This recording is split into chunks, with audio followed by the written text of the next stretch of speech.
So after a few happy moments, as you can see, the market is declining one more time. But in my opinion, this is not a reason to, panic, because the market is random. It goes up and down. And let's focus, guys. Welcome to today's video. If you enjoy the content, make sure to leave it a thumbs up and comment down below, because among everybody who's commenting something useful, some feedback, whatever, a question, I'm giving away a small amount of Litecoin. Don't forget to leave your Litecoin address. In any case, we're going to talk about the G20, about the Twitter CEO saying that Bitcoin is the shit, and a 15-year-old boy hacking the Ledger Nano S wallet. Wow. So, as you can see, we're eagerly awaiting on what the politicians are going to say on the G20 on the cryptocurrencies. And as far as it goes right now, we can see that they won't regulate it to death. So that is already a good sign. But they are not all 100% on the same page. The world's economic leaders have set a July deadline for the first step towards unified regulation of cryptocurrency. Speaking Tuesday after the G20 meeting of finance minister in Buenos Aires, Argentina Central Bank Chair Federico Sturzenegger said the member nations present agreed that cryptocurrencies needed to be examined, but that more information was needed before any regulations could be proposed. However, during the press conference, he noted that the members had a firm deadline in July for recommendations, saying, in July, we have to offer very concrete, very specific recommendations on not what do we regulate, but what is the data we need. So it might take a long while until regulations are being implemented, but we could see due to this news, we could see a huge price movement in July. Further on, not every nation is on board with this plan. On Monday, Brazil's central bank president Ilan Godfine said cryptocurrencies will not be regulated in his country, according to news service El Cronista. The outlet further reported that Brazil would not necessarily be following the regulations outlined by the G20 on cryptocurrencies or other issue. Muito bem. So as you can see, Brazil doesn't give a fuck. In the meantime, G20 pledged to apply the standards of the Finance Action Task Force, an intergovernmental body formed to fight money laundering and terrorist financing, to cryptocurrencies. In statement released Tuesday afternoon, the G20 said, "We commit to implement the FATF standards as they apply to crypto assets. Look forward to the FATF review on those standards and call on the FATF to advance global implementation. We call on international standards setting bodies to continue their monitoring of crypto assets and their risk according to their mandates and assess multilateral responses as needed." So something that's maybe interesting to note is they call them crypto assets rather than cryptocurrencies, because they don't view them really as cryptocurrencies, but that's on another note. So as you can see, still Brazil says we don't want to regulate it. Others say that they need more data until July, so only the future will tell what's going on. Now, in the Times, you can see that Bitcoin will become the world's single currency, Twitter chief says. So the Twitter CEO says that that Bitcoin will be the next world cryptocurrency, and unfortunately this article is annoyingly banned. So if you want to read the whole thing, you'll have to register on the Times. Just kidding. Somebody on Reddit actually shared the whole article. Thank you very much, Scuffed Delay X. And the article says this: so Bitcoin will overtake the dollar in importance as it becomes a single global currency on the internet within a decade, Jack Dorsey, one of the Silicon Valley's leading entrepreneurs, has said.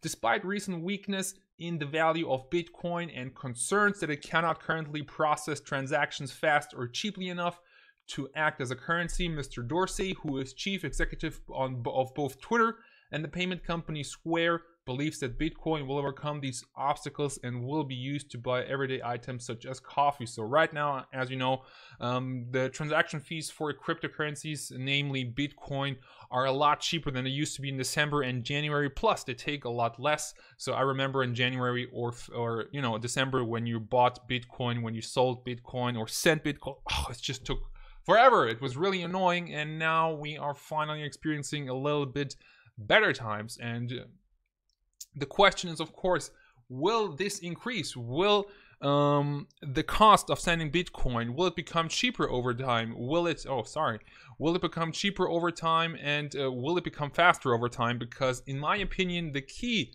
to a global currency such as Bitcoin becoming the number one lies in its functionality, in its utility. And if it's cheap and slow to send, then nobody will use it and the value will go down. But if it increases in value by a lot, then we can finally one day pay coffee with Bitcoin. Further on, Bitcoin is the world's most popular digital currency and the best known application of blockchain technology.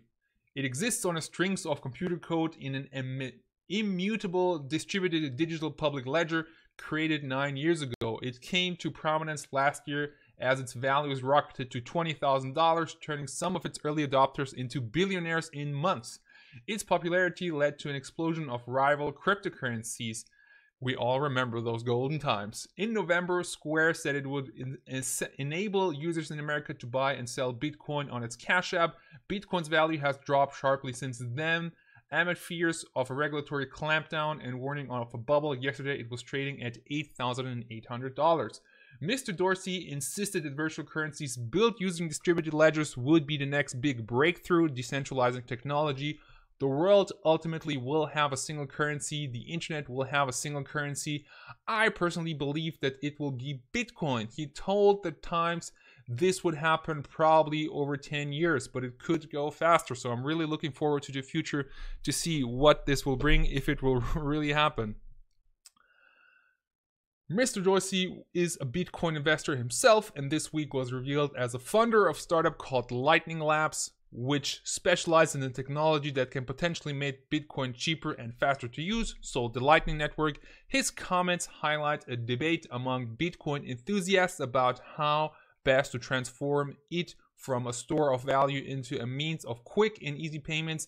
Mr. Dorsey accepted that Bitcoin does not have the capabilities right now to become effective currently, and I must agree, currently it's slow and it's costly, but that is of course something that can change over the years, and if Lightning Labs does its job, then we're in for a huge ride in the future.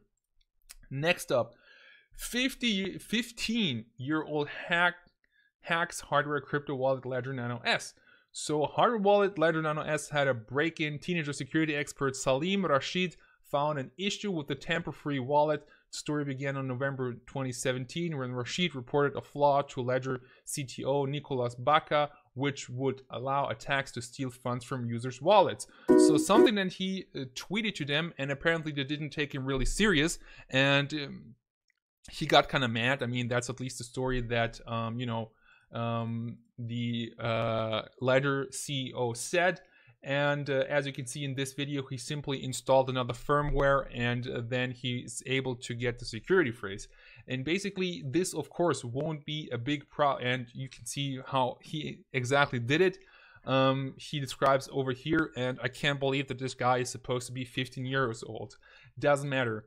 Anyway, this just shows that you have to be really careful with your cryptocurrency funds, that cryptocurrencies overall are in its infancy. So something that I say in many of my videos is don't keep all your funds in exchanges. Put them on wallets, put them on hardware wallets. And I mean, as you can see in this video, it is possible for a hardware wallet to be hacked, but it's very unlikely that a 15-year-old prodigy will beat you up in a dark alley and take your hardware wallet. I find that very unlikely, but it just shows that you have to be really careful and responsible with all your cryptocurrency assets. Something that I found interesting was that he also found a flaw in the Trezor wallet, and that he said, I'm thankful, and that he said, I'm sorry, he said, he wrote to the Trezor team, and he said, I'm very impressed by the incredible rapid response from Trezor. While it's unfortunate the chip had this issue, Satoshi Labs has implemented an excellent fix that not only fixes the issue, but also helps prevent other potential attacks. Interesting to see that the Ledger Nano S still, after all these years, can be hacked. So a tragic story, of course, but it's only a reminder that you have to be really careful.